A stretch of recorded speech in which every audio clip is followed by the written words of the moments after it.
could decide the game. 4th and goal. And they're going to snap it, and it's Trey Burton who throws caught. Foles, touchdown.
What is going on, everybody? Welcome back. I am Dylan Davis. To my right is Matt McGinty, and we are the Phaithful Phanatics here on DSM Media. DSM Media can be found on Twitter at DSM_media. Guys, please give them a follow on Twitter and subscribe to us on YouTube, TikTok, Facebook, Instagram, Twitch. We're on everything, so tap into DSM Media on all your social media platforms.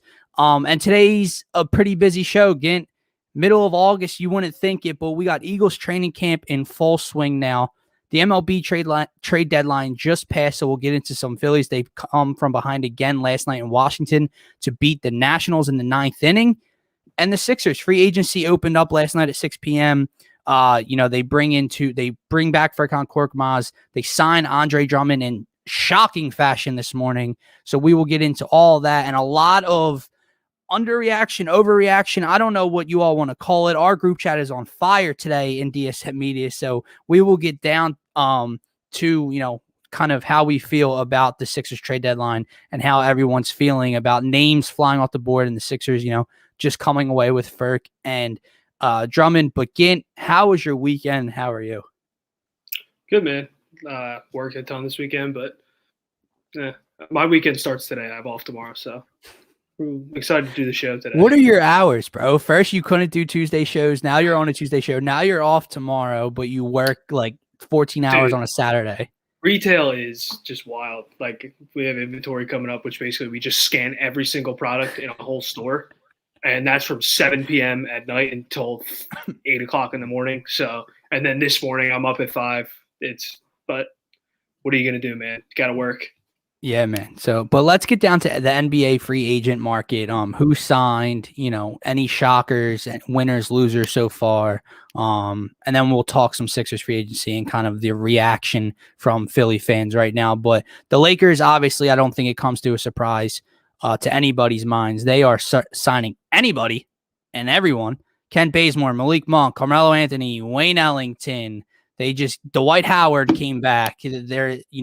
They still want to get Buddy Hield. They traded for Russell Westbrook. They got Russell Westbrook too. Yeah. Right. So they are making moves. The Miami Heat go out to get PJ Tucker. I know Dwayne Dedman signed with them, and then they make the sign and trade for Kyle Lowry with Toronto, which is kind of the headliner of free agency so far. And the Bulls, another Eastern Conference team, that are having a very good NBA free agency offseason so far. They went out to trade deadline early last year and got themselves Nick Vucevic to go along with Zach LaVine. Now they go out, they get Lonzo Ball. They sign and trade for DeMar DeRozan now. And of course, the biggest signing from the Chicago Bulls, Alex Caruso. Can we not forget about the Laker legend?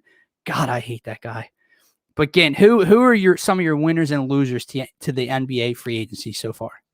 Yeah, my winners were the 3 teams you named right there, definitely. I also put Brooklyn in there. I like the Patty Mills signing. I think it's a good signing. He's not the greatest, but they lack depth, and they just got some depth at the point guard position. And they also got Blake Griffin back, who was good in his time in Brooklyn. So I put them down as a winner as well. And then the 3 other teams you named, obviously Miami, the Lakers. Did you have one? I'm so sorry. I forgot the headline. Yeah, it might have been Kyle Lowry, but also the fact that CP3 re-signed with. Yeah, I was going to – Phoenix was also my last team. getting him back, getting Cameron Payne, and I thought it was a pretty big discount. I don't know if there was like we'll give you 3 years, you can play under CP3 for 3 more years, and then we'll give you the keys and we'll give you a bigger contract or something. Because I thought he was going to make a lot more after that playoff. Not that they didn't win the title, but he did play well, especially the time that CP3 was out. So I thought that was very cheap for him. Yeah. Also, some major extensions: Steph Curry, Trae Young, Jimmy Butler. A lot of guys getting multi-years, hundreds of $1 million extensions already. Shea. But I just continue to look. The Dallas Mavericks have been pretty busy so far, Gint. And then there was one more I wanted to hit on. Oh, here's one. So, the Utah Jazz, excuse me. They bring back Mike Conley for 3 years, $72 million, or 4 years, $72 million, one or the other. And I guess my question to you is, Philly fans here in this city, they want us to not blow it up, but they want change. They want difference next year. They don't want to run it back, right? And I understand why. I agree. But when you look at Utah, another number 1 seed who's just kind of stuck where they are, they keep running headfirst into a wall and they can't break through. And they have their core: Donovan Mitchell, Rudy Gobert, and Mike Conley. The question mark was he going to come back? They're bringing him back. Again, what are the Utah Jazz doing? Like, if we're sitting here so pissed off as Philly fans, what are the Jazz thinking? Because they're clearly probably just going to run it back as well and might lose. I think Joe Ingles might walk too.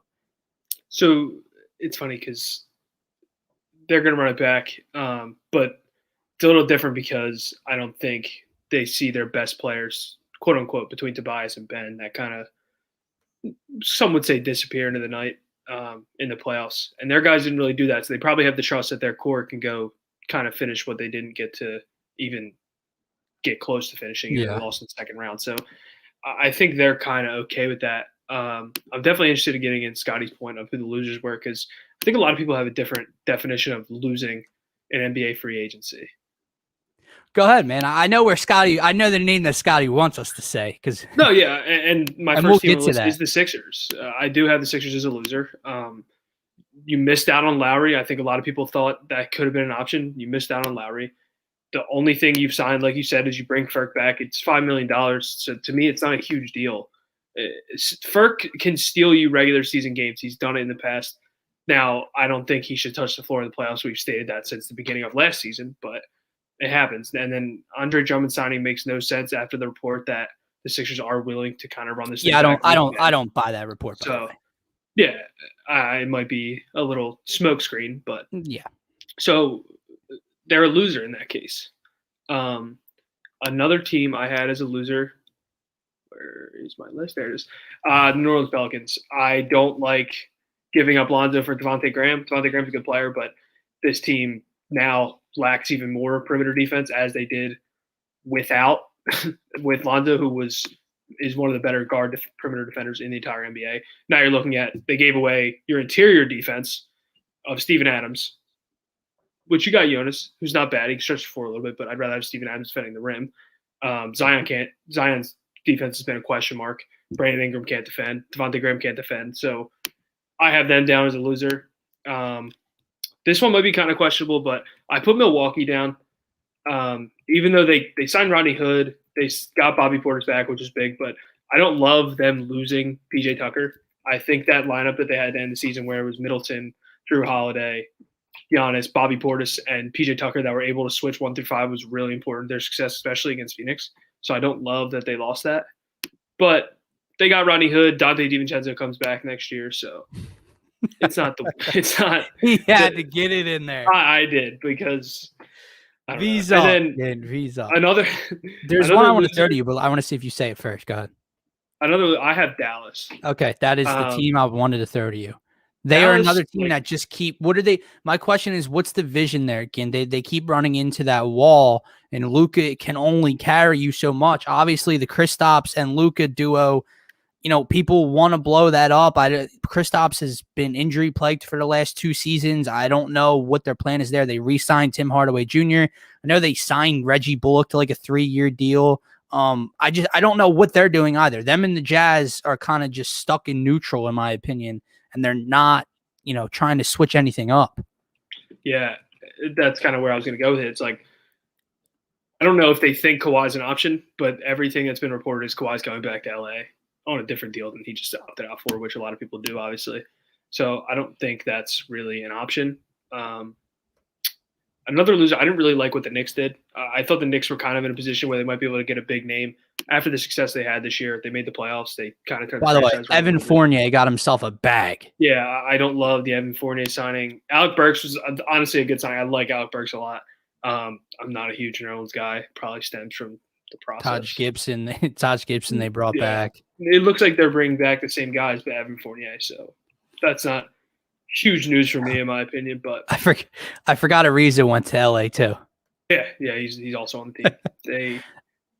All right, there's one more NBA team. There's one more topic that encompasses the whole NBA I want to ask you, and then we'll move on to the Sixers, centric. But Jared Allen gets himself a bag in Cleveland, 5 years, $100 million. I think he's the 4th or 5th highest paid center in the NBA now. But obviously, we know they drafted Evan Mobley. Will they try to put him at the 4? What is Cleveland doing, dude? Because they're stocked up with bigs right now. They still have Kevin Love. They still have Larry Nance Jr. Like I said, they drafted Mobley. Now they signed Jared Allen, who some people thought they were going to trade or move on from this offseason. I think it's just that. I think it's a guy they signed to maybe try to make a deal at the deadline, even though he's making a lot of money. I mean, you have to pay somebody in the NBA, you know what I mean? So yeah.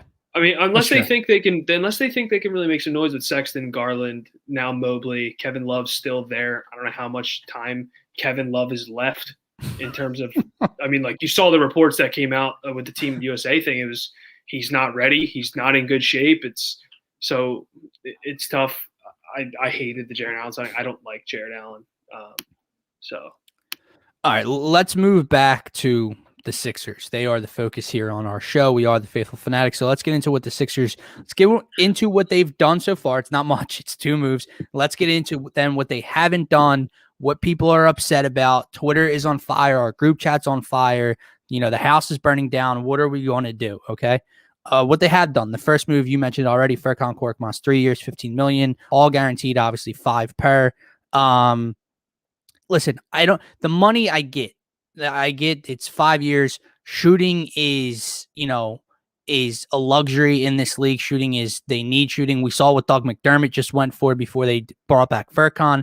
They got him for cheap, like you said, in the regular season. He can steal you some games. He can catch fire. He's a streaky 3-point shooter at time. I can't stand that was the first move. Like Furkan should be like the 10th guy in your rotation in the regular season. He's not going to touch the floor in the postseason. So kind of see where things play out, see what you can bring in. And if nothing else, if all else fails, you go and bring back Furkan for 5 a year. I hate that was the first thing they did like an hour and a half after free agency opened. That means it was kind of like a priority to them. I know Doc loves them, and that part bothers me a little bit. Then let's fast forward to this morning. They bring in Andre Drummond to back up Joel Embiid. If Ben Simmons is brought back to Philly, I do not understand the signing. It is for the vet minimum. I love the money there. I don't understand the signing if Ben Simmons is still in a Sixers uniform. We just watched, the struggles with him and backup center Dwight Howard, a backup center that can't stretch the floor, that clogs up the paint, that's not great offensively. Ben Simmons doesn't shoot from the outside, so there was that problem there. Well, if he's still a Sixer, you just reincarnated that problem by bringing in another body. However, if he's not brought back, I love it. I get it. His personality. We've heard rumors about his personality. He could be a cancer locker room. I don't like that, but there's no truth to that. I don't know how true that is. He's averaged like 17 to 18 points and 13 to 15 rebounds over the last half a decade, over the last 4 to 5 years. And he can do all the things Dwight Howard can do defensively. He can rim protect and he can clean up the glass. But offensively, he brings more. He shot over 50% for a majority of his career. Earlier in his career, he shot over 60% from the field. I get it. He can't shoot a lick from the free throw line, but he's a center. Not many, can. But I just think he has much more in his bag offensively and can provide offense off the bench in place of Joel Embiid. He can start if Embiid misses time, which we know he's going to. So I like it, especially for the vet minimum. Now the fit with Ben, that's where things get sticky with Andre Drummond. Yeah, I agree with everything you just said. You said it really well as well. Thank you, pal. You're not getting a raise, though. Here's here's where my thing lies with the Sixers. So again, the Drummond thing is probably an upgrade from Dwight, whether you want to admit it or not. It was cool. The Frosty thing was awesome. Yada yada yada. He was good. It's 100% upgrade. He's better than Dwight Howard. Yeah, I don't understand. And then just people complaining about it doesn't make sense to me. It's the vet minimum. Worst comes to worst, you waive him, and he's not on the team in the middle of the season. So I don't understand the crying and upset about the Andre Drummond signing. I would be more upset with the fact that that's the only move that's been made besides Furk, obviously. But if you look, like if we had the time, we could go down every single free agent sign that's happened in the last 24 hours. And I would love for a Sixers fan to tell me what move they would have done. And you can't, and if I said, like, for instance, Carmelo Anthony or Malik Monk, Los Angeles, LeBron James, Anthony Davis, Russell Westbrook. We have Joel Embiid, a point guard that doesn't want to be here, and the team doesn't want him to be here. And Tobias Harris hasn't played good in a playoff game in his career, well, a playoff series in his career. So this isn't this glorified picture of a city where people want to be, in my opinion. I could be wrong. Bradley Beal could be sitting on his knees begging to get traded here, and I don't think it'd be a different story. You know what I mean? And it sucks to say that. We're not happy to say that, but I agree with you. Like I get it. It sucks that the Sixers aren't doing anything to make themselves better. And it sucks seeing the Brooklyn Nets, who are a direct threat in the Eastern Conference, go out and get Patty Mills for like $6 million a year. But if that's where he wanted to go, what? Lakers just got Kendrick Nunn. Dude, I don't even, first of all, they can't even keep all these guys, okay? I don't think what are they going to have? 17 dudes on the roster? Like, something's going to have to get. But here's what I want to get to real quick, and we'll circle back around to, what they could have done. Scotty. It's an easy answer. Here's the thing. Like Scotty said, he's not like great with the cap. I'm not, great with the cap. But I do know that the Sixers don't have a lot of money. I get it. Well, how are the Heat doing this? Well, how are the Lakers doing this? Well, obviously they have money. And those markets, like the Lakers have more money than the Sixers do. The Heat have more money than the Sixers do. Pat Riley's willing to put out more money than the Sixers are. I get all that. But here's my thing. My issue is not with being upset about, how the trade deadline has transpired. My issue is the mentality that we're effed for this season. We're running it back. There's not going to be any change, blah, blah, blah. Maybe Ben Simmons doesn't get moved. Maybe he doesn't. I still think he does. Okay. And my point, it's all about timing right now. I'm very confused and frustrated with the pissed off fans within the last 24 hours. Guys, this offseason was never about free agency. Like I wasn't. I don't think you were. Again, I didn't. No one was on Twitter, ready for this free agent market to open up because the Sixers were going to go attack it and make themselves better that way. This offseason is all about making that big trade, and that's how they're going to get better or get different by moving Ben, Tobias, whatever the hell happens. That doesn't just change because in 24 hours since the free agent market opened up, that's not happening anymore. Like, just because the Sixers haven't attacked free agency doesn't mean, well, they're not trading Ben now. Well, Toby's definitely a Sixer. Like, no, it's August 3rd. Like, that free agency and the trade market had nothing to do with each other. So that's where I'm confused. Like, if you were complaining 5 days ago, okay, I got you. But just because once 6 p.m. hit last night, Gint, then 7 p.m., and free agents start to go off board, then 8 p.m., that has nothing to do with the Ben Simmons trade. So I don't understand the frustration in the last 24 hours or so about running it back and we're screwed for this year. But they're not the same. They don't go together. If that makes sense. That's just I agree with everything you said, and me and you agree too much.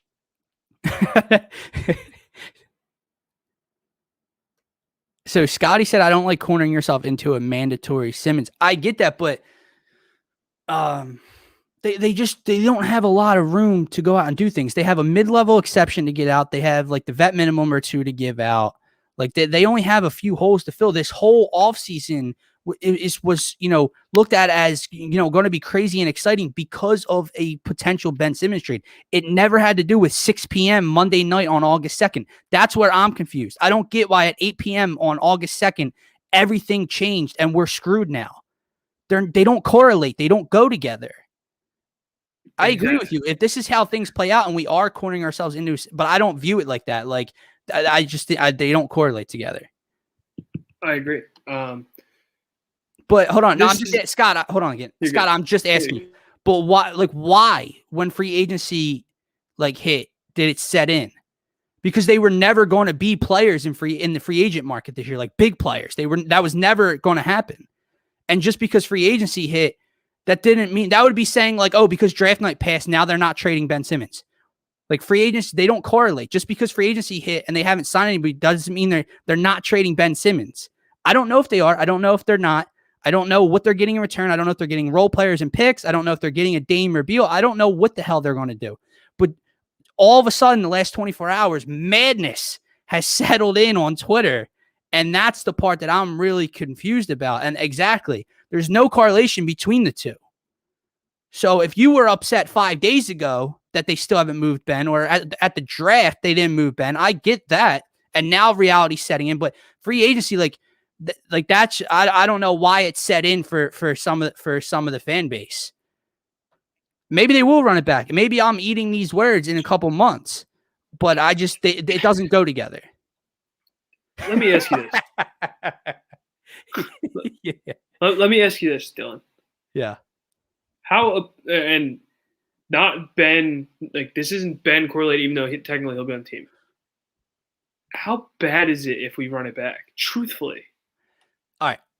We won 48 games last year in a 72-game season.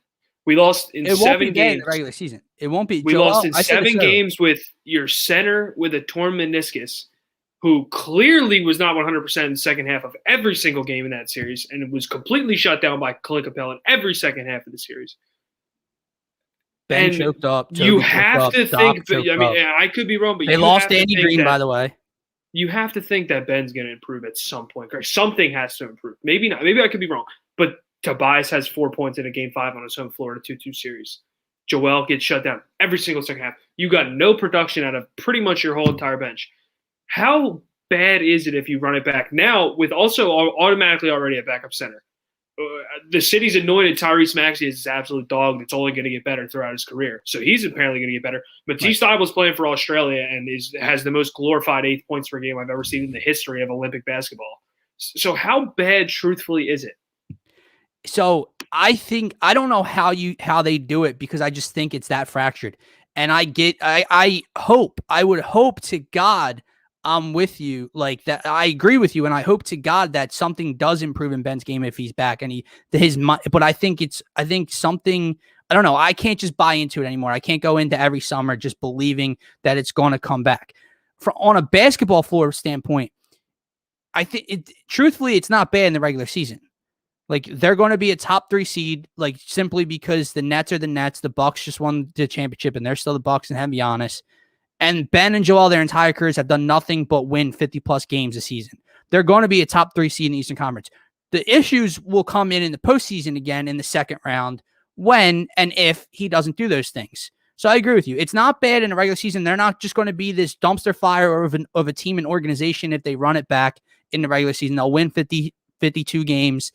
They'll be a top 3 seed. They'll make it to the second round. And then that's when I fear that those same issues rear their ugly heads. And that's why I don't think you can run it back. But from a full, we suck and this and that's not the case. Like Ben Simmons has still been a part of 50-plus win teams and everything like that. So I don't know.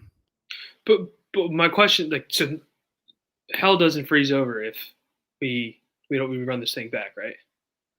No, not in the regular season at least. So you can probably win 30 or 40 games before the trade deadline and then flip a guy at some point. Probably is going to average 16, 9-9 again as he has his whole career and was on the fringe of being traded for James Harden at this deadline. Right. Okay. Now, like I said, I don't know how you go about it because I just internally, if that relationship is fractured, then there's that whole issue and we don't know anything about that. We don't know if Ben's just trolling and they're all good. We don't know if him and Joel had a talk after Joel, said those remarks about passing up the dunk after Game 7, if they're cool now and they want to get back to work. I have no idea what goes on behind the scenes, how that relationship is. If it's fractured, I don't know how the hell you run it back. But you're right. The world just doesn't come to an end because he is back. I've been saying it the whole offseason. I want to move Ben. I don't know the alternative, but you don't just move Ben for pennies on the dollar. There were 3 guys I gave you that I would move Ben for. And that was at the beginning. Let's run through those guys. Right, and Levine's not. Washington's not moving. Levine, they're clearly not selling. Right, Dame's the only one you have a chance for. The package looks less and less at this point. I wouldn't be surprised. I'm with you, dude. I'm with you. So it's going to be an interesting offseason. I get why people are pissed off. I'm still hurting from the Game 7 loss. It sucks. You know, I don't foresee them. I don't know how a light switch just goes off this particular summer and he puts everything together and these two can win a championship together next year. But no, this team will still win 50-plus games in the regular season, and you see what happens down the line. But my whole point of my rant today was I don't understand why at 6 o'clock on August 2nd did all of this come about, because they don't correlate. The free agency market opening up and the Ben Simmons trade does not correlate by any stretch of the imagination. So everyone freaking out about running it back at this particular time of the summer, that's what I don't understand. The in Morey we trust dissipated faster than I thought. That's another thing, dude. And listen, before we move on, I understand Daryl Morey hasn't won a championship in his career. He hasn't won shit, right? But he's been here for 8 months. He turned Al Horford into Danny Green. He turned Josh Richardson into Seth Curry. He drafted Tyrese Maxey, who everyone freaking obsesses over, and it transformed this team into a number 1 seed. Obviously, they lost in a Game 7 on their home floor to a lesser team, and that's why everyone's pissed off. But just the Morey trust fading away after half a year, all this, I'm not comprehending it already. Wait, Doc Rivers lost a Game 7 to a lesser team? Yeah, no. And listen, I digress. Like, you know how I feel. Issues number 1 through 3. Where Ben Simmons, the point guard with 13 assists was definitely problem number 1. Well, he was to me, and we just that's the one thing we disagree on. But there were many factors, so it's going to be an interesting offseason, dude. I just want everyone to relax. Like, I want football season to come back. I need football season. And yeah, he turned Tony Bradley and 4 second-round picks into an empty roster spot. Tony Bradley wasn't winning you shit. What would Tony Bradley do now? We have Andre Drummond. Yeah, but not to mention, like, my point was he did it to try, like, second-round picks don't mean anything to me. They don't. I'm sorry. And Tony Bradley for George Hill at the time was the right move. Right, George Hill came back. George Hill came back from injury, and he struggled. It didn't fit here in Philadelphia. I get that. Tony Bradley would have never seen the floor once Joel Embiid came back. He wouldn't have. Doc, you can say that he fits better than Dwight Howard. He probably would have. Doc wasn't playing Tony Bradley over Dwight Howard in the playoffs or at the end of the regular season, and Joel Embiid was your starter. Fast forward to this year, even if he was still under contract, you still have Joel Embiid, and then, like you said, you have Andre Drummond, which people can hate it, but he's 1,000 light years ahead of Tony Bradley talent-wise. Yeah, football season needs to distract Sixers fans. It needs to distract me, man. So, Gint, let's move on to that portion of the show before we wrap up with another rant that I have at the end. The Birds. Let me get this comment on the screen. Sorry. Yeah. Dude, I'm sorry. I know we're jumping into this, but I just want to bring up the first topic. Dude, the tweets about Andre Dillard are amazing. That Josh Sweat's just putting him on the ground every single play, dude. It's so funny, man. It's a dumpster fire, dude. It is. Jordan Mailata is going to have a cupcake of a walk to that starting left tackle. I think the position. last show I did with you was probably last Wednesday, and I had said Dillard I thought would be the starter. I don't see how that's even an option. No, and they were talking how Mailata was throwing Brandon Graham to the ground, like And then Dillard's getting pushed on his ass by a second string defensive end. And it's two things, dude. He's not Andre Dillard is not winning the individual drill battle, and he's not winning the team battles, the 11-on-11s, the 7-on-7s. He's getting killed in every facet so far in camp. He doesn't look good. And apparently he's just getting beat with a bull rush. Like, that's what he struggled with before, apparently, and apparently that's what he's struggling with now early on in camp. He's just getting knocked through his ass by a bull rush. Bro, you aren't starting anywhere in the National Football League if a bull rush is just going to beat you 5 times out of 10. Like, you're just not winning that job, especially with Jordan Mailata's size and how he's been looking. Jordan Mailata is solidifying himself as the left tackle. It's early. I'm not saying Andre Dillard just has no shot, but you're right. the reports that are leaking out of camp, the video, everything points to the direction of Jordan Mailata is going to be Jalen Hurts, left tackle, to start the season. And he should be. Like, the first-round draft pick should have nothing to do with it. Just makes Howie look even dumber with his first-round draft picks. Pretty sure he went and traded up that 2 years ago to get Andre Dillard as well. A dude that can't handle the bull rush, you move up to get in the first round. But I digress, my man. But anyway, Gint, just going over some injury news from throughout the Eagles training camp. Davion Taylor left practice early today. He went into the tent and went inside. Apparently, he has a quad issue, I believe. Devontae Smith, we know, is week to week. He got hurt over the weekend. Sprained MCL or sprained knee, whatever it is. But he was out there with his helmet today. Out there during the stretching period, and then was using the jugs machine, which is a great sign. He's not just not doing anything. He's out there still participating. Ryan Kerrigan, hurt his thumb, I believe. I think he hit it on a helmet a couple days ago. He has a splint on, but he participated in stretches and all. He's just day-to-day. So overall, the injury bug, knock on wood, doesn't seem to be causing too much of a problem here in Philadelphia early in training camp.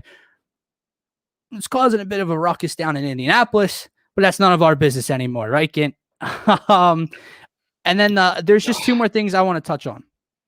Jalen Hurts, apparently, through the reports, has improved every day and has improved throughout the days at practice, which is a great sign. Apparently today he struggled a little bit. He was inconsistent in individual drills, and then he really stepped it up in team drills and was more accurate during team drills. So that's always a great sign. You just when a guy's this young, when he has, some not mechanical, but when he has some issues, with his arm that you want to see him improve upon, the fact that you hear every day he's gotten better and every day throughout the day he's gotten better. That's all I care about hearing. And getting my last just little note to hit on Eagles training camp, and we'll have a back and forth about this because I know some fans are going to love it. Some fans are going to hate it, my man. But Devontae Smith, before he went down, was a security blanket. He had instant rhythm and connection and chemistry with Jalen Hurts. That's all we were hearing about, right? He just kept going to Devontae Smith. Well, over the last 2 days, reports say that he and Zach Ertz have a bit of chemistry over the middle of the field, and he's relying on Ertz as a bit of a security blanket over the middle of the field, and they hooked up again today, and he's been talking and working with Zach Ertz after practices. I don't know, again. Did people abandon the 86 train a little too early? Because me and you have been saying that since last season, since everyone just declared him a bust, a wash. He not a bust, but his time is past. He's a wash now. It's Dallas Goedert time. Dallas Goedert comes into camp, doesn't pass his conditioning test. Zach Ertz has the crazy blonde hairdo now, but Jalen Hurts is relying on him early, and that's going to be important. People don't think about that. A new rookie head coach calling the shots with basically a rookie young quarterback, having a veteran presence as a security blanket over the middle of the field is a big deal. I agree. And I don't know if you know, or if someone in the comments says how much, I think it's how many or how much, I don't know which wording. Does Sirianni use two tight ends a lot? That's a great question. I don't know. That's the only time you're really going to run issues with this stuff. If you're running one tight end, and we know the golden child here, Dallas Goedert, exactly. Tight end one. He may. I don't know enough of his background in Indy. Some people do. There's just some things I know he loves to get. He's going to get the ball into Jalen Reagor's and Devontae Smith's hands. He can get the ball quickly in his playmakers' hands, and he loves using the running backs out of the backfield and in the slot and stuff like that. So that's two things I know about his game. I don't know how much two tight end set he wants to use. I don't know how much he wants to go spread offense. I don't know that about Nick Sirianni yet. And you know what, Gint? I don't know how much anyone knows that. Everyone goes off of what they saw in Indianapolis and what he liked to do in the past. Frank Reich was calling the shots there. Mm-hmm. Frank Reich was the architect of that offense. So who really does know until we see it in the preseason and until we see it week 1 against Atlanta, what Nick Sirianni's offense is going to look like? My opinion here, again, it does depend how he wants to run his offense, but with this weakened wide receiver core, especially if there's injuries, your two best pass catchers or your second and third best pass catcher behind Devontae Smith are probably your two tight ends. Yeah, absolutely. So why not utilize them? I'm not saying you're just going to run two tight ends, but you can mix it in an awful lot and give those linebackers and safeties of opposing teams a lot of problems over the middle of the field, especially when you surround them with speed with Miles Sanders, Gainwell, Scott, Devontae Smith, Jalen Reagor, Greg Ward, all that stuff. So it'll be very interesting. My whole point of this was everyone was just counting out Zach Ertz. People want him traded. People that, they didn't get a trade for him, but people wanted them to just cut and waive him. He's done. He gave up on the team last year. Zach Ertz still has stuff in the tank, guys. Last year's an anomaly. Last year, the entire team freaking sucked. Before that, he was a top 3 to 4 tight end, at minimum top 5 tight end in the league. That just didn't disappear overnight. I know he can't break tackles and no yak Zach and he can't block it. I get all that. As a pass catching tight end, Zach Ertz still has a lot left in the tank. And it will be really important if he's still on this team playing meaningful snaps with Jalen Hurts, with this young quarterback in Jalen Hurts, because he'll be looking for him a ton. I promise you. You can say whatever you want about Zach Ertz. Imagine if he does. I'm not going to say he's going to be a Pro Bowler again, because it's probably not going to happen. But, I mean, dude, they were talking about just cutting this guy a couple weeks ago. It's so stupid. He's looking like a security blanket again. So I think it was weird, because it was this big thing like, okay, move on from the Super Bowl era. And I partially agreed, but that doesn't mean you need to just remove in the Super Bowl era. You know what I mean? You don't just need to remove everyone from that Super Bowl team. And my last thing on it, dude, is everyone last year, right? I said last year's an anomaly, right? 4-win team. They were a dumpster fire, injury plagued, everything like that. But this fan base game, they don't like to give some players the benefit of the doubt and say that last year everybody was bad, right?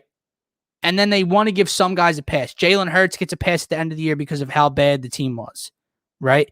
Some guys on the defense get a pass. Carson Wentz didn't get a pass. Zach Ertz doesn't get a pass, right? And that's just not fair. You can't give a pass to some guys, last year because the entire team sucked. Well, look at the situation they were in, blah, blah, blah. But Zach Ertz just gets casted aside and, he's washed because of what they saw from him last year. By the way, he battled injuries as well. Lower body injuries throughout the year. So miss me with the Zach Ertz's wash stuff. I don't know. Again, we talked about the Ben Simmons and 76ers relationship earlier behind closed doors. I don't know what the relationship's like between Zach Ertz and this organization and Jeffrey Lurie and Howie Roseman. We've seen him talking to Howie Roseman on the field the first 2 days of training camp. I don't know what it's like. I don't know what's being said. But yeah, moving on, getting to the final segment of today's show. I've got a little housekeeping to do here. The Phillies. Again, you've been a little Phillied up, haven't you? Yeah, man. I've really been enjoying it, for real. Look at you. It was like it was basically like during college, just kind of like where my baseball just watching kind of stopped. But it's been really cool getting back into it, especially. Actually, I shouldn't say with this Phillies team. It's making my hair gray sometimes, but it's still definitely cool to watch. All right. Before I get into my last remaining point, yeah, Eddie, that's not what I said, but I said that Zach Ertz isn't finished. But I digress. Moving on to the Phillies, Gint. What's the name? So at the trade deadline, we know they made some moves. Did they make enough? That's TBD. They go out, they get a package deal of Ian Kennedy and Kyle Gibson.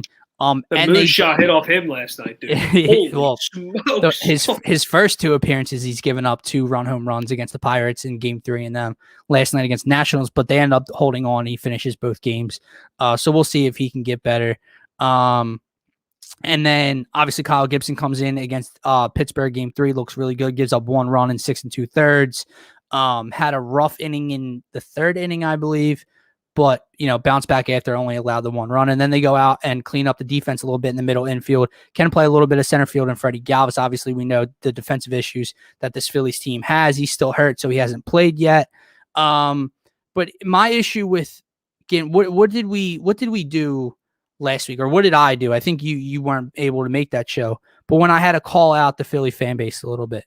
Because everyone wants to make moves and they want to make their team better, but then they want to complain about everything and anything, and they want to complain what they give up or what they could have given up, blah, blah, blah, right? So they give up Spencer Howard. Some people like it. I like it. Some people hate it because they gave up Spencer Howard. They gave up on the kid. Yeah, I'd like everyone to realize he's not a freaking kid anymore. He's not this project. 25. He's not this prospect. He's 25 years old. You know who also is 25 years old? Ben Simmons. Gint. But, no one, they just like to pick and choose. Ben Simmons isn't a kid anymore, but Spencer Howard's still a kid. The Spencer Howard that just continuously gets injuries after he underperforms, can't get through 3 innings, cruises through the first 2 and a third, and then hits a wall. Can't make it past the 3rd inning, his last start. What do you know? He gets pulled. He's got a blister on his throwing hand again, right? Miss me with that, dude. Miss me with that. Did they mishandle the kid? Hell yeah. Could he have been a solid bullpen piece? Hell yeah. But that's just not how it played out. They screwed that up. They moved them. Fine. Wipe your hands clean. You bring in a Kyle Gibson who has struggled in his last couple starts before coming to Philly, but before that was lights out. He has a 2.87 ERA on the year. And he comes in and impresses and helps you win a game in his first appearance. Ian Kennedy, like you said, has had a couple balls hit over the left field wall already. But they've won both games, and we'll see if he can continue to get better. And then Freddie Galvis is still TBD. Here's my thing, Gint. Here's where I'm at. I believe in this team. They are only 2.5 games out now right now. I've told you they should have been buyers. They were buyers a little bit at the trade deadline. People that argue against me, whatever. But it's August now, Gint. It's not June anymore. And if this team wants to make a freaking pennant run, the ups and downs need to stop. And what do I mean by that? I want to talk about momentum for a second because I've said it to Hembo, I've said it to you, you've said it. Baseball is a momentum sport, especially when it gets to September and October, right? So the Phillies have had multiple momentum moments in the last week or 2 weeks, where Kutch, they come back down from 7-0 and Kutch hits a walk-off home run to win the game. Oh my God, Kutch saved the season. Next day, they lay a dud. They come back, or no, I'm sorry, that wasn't the 7-0, that was 4-0. They lay a dud the next day at their comeback win. Brad Miller, they come back down from 7-0. Brad Miller upper tanks a grand slam walk-off home run. Oh my God, they saved the season. They go out, they add pitching and defense at the deadline right after that. They lose 2 of 3 in Pittsburgh to the Pirates, the dreadful Pittsburgh Pirates. Now, they then scored 15 runs or 14 runs on Sunday against the Pirates. They have another come from behind win last night, score 5 runs in the top of the 9th to beat dreadful Nationals who just sold everybody at the deadline. And they find themselves 2.5 games out right now. Momentum is my point. It's with August. Yeah, it's August. It's not June. This momentum moment right here, that's what I'm going to call it, a momentum moment, has to stick. Yeah, it didn't stick after the Kutch homer. It didn't stick after the Miller homer. It needs to stick now because too many times has this team blown saves, blown leads. Too many times over the last couple of weeks have they found themselves down and out of games early in games. This moment right now has to stick if they want to make a pennant run in the NL East. Yeah, I definitely agree. And I think disinserting Vinny V in the rotation definitely will help that cause. Obviously, as you saw in Game 1 in Pittsburgh, that was a brutal watch on Friday. When I say brutal, I mean with a capital every single letter in the word brutal. So I mean that's huge because you don't need to let up 5 runs in the top of the first inning in a game that you should and need to win at this point in the season, like you said. So, like you said, huge momentum sport. You got to hope the moves they made were worth it. I don't think Ian Kennedy is as bad as he looked. I don't think so either. But man, that thing he let up last night with no outs, dude. Yeah, it went from 7-3 to 7-5. I was like, oh shit, yeah. No outs. But dude, Ronald Torrey is a beast, man. Yep. Yeah. Yep. And it poses the question, like I said this to you earlier in the year, they have had guys throughout the season step up to kind of save it. Dude, Jankowski has had his moments. Luke Williams had his moment. Nick Maton had his moment. Ronald Torreyes comes out of nowhere. You know what I'm saying? So even though they've battled injuries, guys have been a little underwhelming. They've had guys step up. Last night, you know why they win that game? Because Ronald Torreyes and Travis Jankowski set the table with back-to-back singles in the top of the 9th for Bryce Harper and JT Realmuto and Gene Segura to get up and do something about it. That's why. Also, dude, the Alec Boehm base running play was like something we have not seen Oh, in yeah. Phillies all this year. Yep. I know that run technically didn't mean anything because you won by 2 runs, but like think about it. If that's a 3-run shot rather than a 2-run shot, and you win that ball game because of that. That's and a his huge play. also his pick at third base, the play that when bases Yeah. were loaded, they had no outs or 1 out. JT gets it, throws to third, and Bowen picks it. That saves the game there as well. He's really picked it up in the batter's box. I said like a week ago, he had looked for a short period of time, especially, right before he had that COVID stint and then a little after, and he came back. He looked lost in the batter's box. He's performing really well lately. Gene Segura is an absolute hitting machine, a walking spray chart, we like to call him here on the Phaithful Fanatics. Bryce Harper's numbers are out of this world. JT Realmuto's heating up. Like I said, Alec Boehm, Ronald Torreyes. So the lineup isn't the issue. The clip of the Gene Segura thing was amazing. The vanilla? That was like, I can't believe he heard that and said that. I know. Obviously, you don't see that with the naked eye when you're watching the game. So to see that play back is so cool. Like, Yeah. who even like picked that up as like a ESPN analyst? I don't know. Like, that's like the craziest thing about it. I don't know. But like I said, just to wrap up today's show, momentum moments, they don't happen often. Tell me if I'm wrong. They've happened more than they should over the last couple of weeks. Like over the last week or two, you're right. They've had too many chances to save their season. And I don't know if that's a leadership thing from the players. I don't know if that's a leadership thing from the manager and Joe Girardi. I don't know what it is, but they should not be laying duds after come from behind moments like that. You come back from 7-0 in your home stadium. Bamboo Brad pinch hit, I forget if it was a pinch hit or not. Yeah, I think it was. Pinch hit, walk-off, grand slam, upper tank. And then you come out and lose 2 of 3 to the Pittsburgh Pirates? This is what I'm talking about. Now you've won 2 in a row. Your offense exploded on Sunday. You had a come from behind 9th inning victory last night. You get Wheeler on the mound tonight. Nola's on the mound Thursday. I don't know who's on the mound tomorrow, but 2 of your next 3 games, you have your top 2 pitchers against a bad Nationals team. You at least, at a minimum, Gint, have to win today and Thursday. You have to take 3 of 4 in Washington, if not all 4 out of 4. Dude, I agree. And like you said, I know you literally just said it minutes ago, but it can't be a momentum thing anymore. It has to be just a constant. It has to be you're better in this ball club. Get wins that you need to get. And then you have the Mets this weekend at home, I believe. I think it's at home. I could be wrong, but that's where you're better. So I don't know, dude. Like I said, my rant just wraps up with that. It's not June anymore. It's not the beginning of July. It's August. The pennant run, like, it starts now. You're still trailing almost by 3 games, 2.5 games still. Phillies are home against. Sorry, they are. Phillies are home this weekend Good. against them. It has to stick, dude. I know you have the Dodgers coming up, I think, in the middle of next week. So your schedule does, tighten up for a second. You have, like I said, you have the Mets and the Dodgers, but I think they're both at Citizens Bank Park. This momentum moment last night against the Nationals has to stick if they want a chance to win the National League East. Sixers fans, take a deep breath, relax. Andre Drummond is not the worst signing in the world, especially if Ben Simmons is not going to be a Sixer.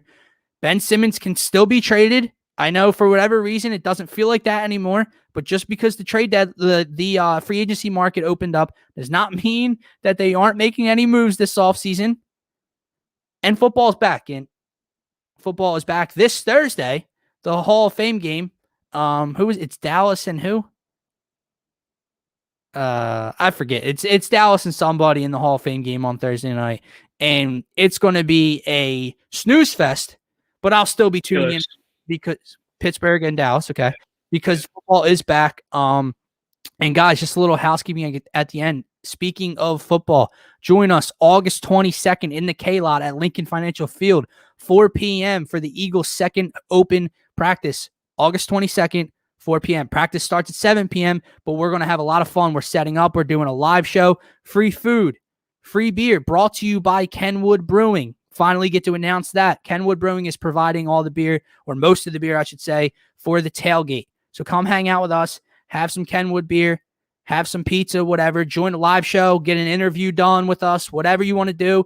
And guys, if you subscribe to DSM Media on our YouTube channel, which we will have QR codes there available to be entered for a chance to be put into our raffle to win a midnight green Devontae Smith jersey.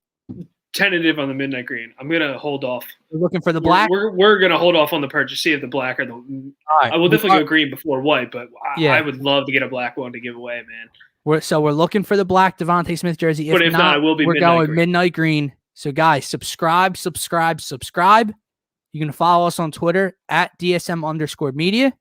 Check us out on Facebook, Instagram, TikTok, Twitch, whatever you got to do. A lot of shows here on the network, 7 days a week soon. And tonight, this was the first of a triple header here on DSM Media, as we will be followed by Scotty Talks NBA. It's 7:30 right here. Tap into DSM Media. Scotty, JD. I know our man Phil will be joining the show as well to talk NBA free agency, Sixers, what they've done, what they haven't done. You heard a more calming side from me and Gint. If you want a more upset, if you want a more angry side, over there. Tune in to Scotty Talks NBA. I might have to get in there. I might have to get in there and calm them down a little bit. To rant and talk with Scotty and JD and Phil. And then 9 p.m., my man Phil again, Phil and Jason Sullivan with Fairway to Heaven, our golf show here on DSM Media. They do have a special guest. So if you are into DFS lineups, golf betting, tune in to Fairway to Heaven, 9 p.m. right here, exclusively on DSM Media. For myself, for Gint, have a nice night, everybody, and go Birds.